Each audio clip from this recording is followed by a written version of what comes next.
Bismillahirrahmanirrahim. The 10th of the holy month of Ramadan is a very important date for every Muslim. This day is the death anniversary of Lady Khadijah, the beloved wife of Prophet Mohammed, peace be upon him and on his pure household. And to honor this great warrior of Islam, I would like to present a few points from her life.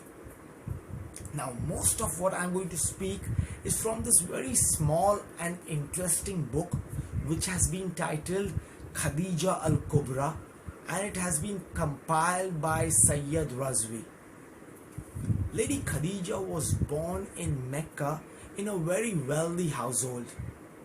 When she was quite young, her parents passed away, and when her father died, she, along with her siblings, inherited the money of her father.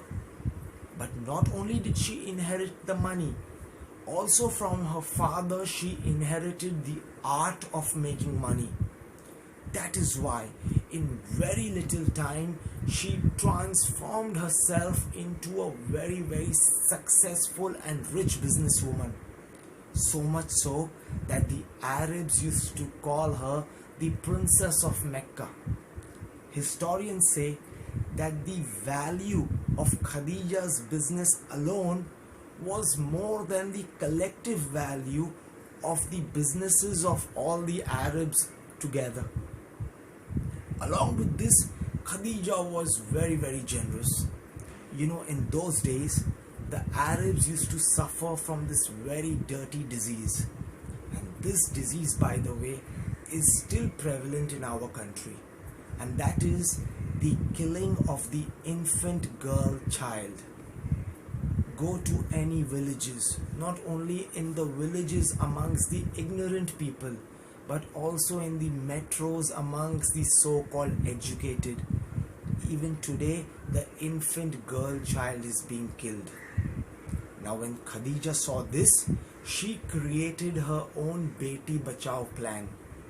What she did was she opened her house doors and she said that whoever does not want to keep her girl child, you leave her at my door. And Khadijah would take care of the entire upkeep of that girl child, as much as she would spend her money on getting that girl married. Now, historians say that Prophet Mohammed in his entire life had up to 20 wives. But for Khadijah, he had a special position. That is why until the time he was married to Khadijah, he did not take any other wife. Edward Gibbon, the famous Orientalist, says that for about 24 years, Prophet was only married to Khadijah. It is only after she died he took the other wives.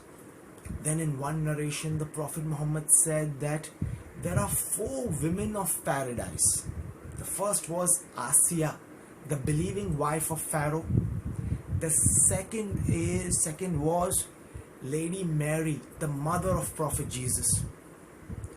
I have my own copy of the Holy Bible, and the chapter Proverbs is one of my favorite ones. But when I was going through the names of the chapters, I never found a chapter by the name of chapter Mary. But when I went through my own copy of the Holy Quran, I saw chapter number 19, which is titled Surah Maryam, chapter Mary, in which the entire story of Lady Mary has been mentioned. Then the Prophet said that the third lady of paradise is Khadijah, and the fourth is Fatima, the daughter of Khadijah.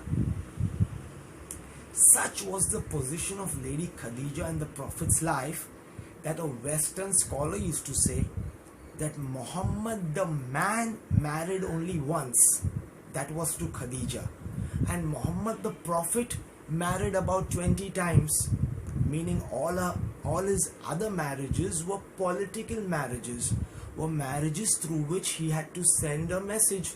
Like Prophet Muhammad would marry old women, those women who were divorced by their husbands or their husbands had died, to set a rule that you can even get married to a divorcee or a woman whose husband has passed away. Then there's that famous marriage of the Prophet to his cousin sister Zainab. This marriage for many ignorant Muslims is controversial. Only if these Muslims would have read their own book. In the Holy Quran, chapter 33, God has clearly mentioned the purpose behind this marriage. It was simple. Muhammad had an adopted son by the name of Zaid. Zaid married Zainab. Zaid then divorced Zainab. So Prophet Muhammad then took Zainab as his wife. What he wanted to send a message was that even though in Islam adoption is allowed, it's a great act, but an adopted son is not like your real son who's from your own blood. So rules are different. That was as simple about the marriage. But Muhammad the man married only Khadijah. They say the sign of a great man is that he doesn't forget past favors. And this was Prophet Muhammad. Years after Khadijah's death, he would still remember every favor she had done on him.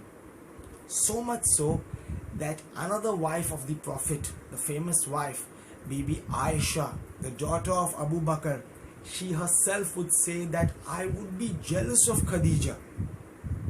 That once she told the Prophet that why do you remember that old lady so much? Has not Allah given you better than her? The Prophet said no.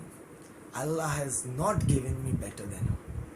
She put faith in me when no one put faith in me. Khadijah was the first person whom Muhammad offered his religion, the Islam, the message he got, and she was the first Muslim to accept the message. Every historian is unanimous that the first woman to accept Islam was Khadijah, and the first male to accept Islam was Imam Ali. So Prophet clearly said that no, God gave me the best was Khadijah, because she stood by me when no one stood by me. She spent her entire wealth in promoting and protecting the Prophet's message. Think about it. This millionaire woman ends up in such a state that even Prophet did not have money to buy her kafan, because she spent her entire wealth in protecting the poor Muslims. And that is why, Prophet Muhammad, whenever would do a charitable act, Aisha once asked him, why do you help poor people so much? He said that I do this because Khadijah likes it. Now, if we want to honor this great lady in today's day and age, how about we go out today and help a poor person? And when somebody will say, why do you do it? We say that the beloved wife of Prophet Muhammad, Lady Khadijah, she likes it. Thank you very much, and Khuda Hafiz.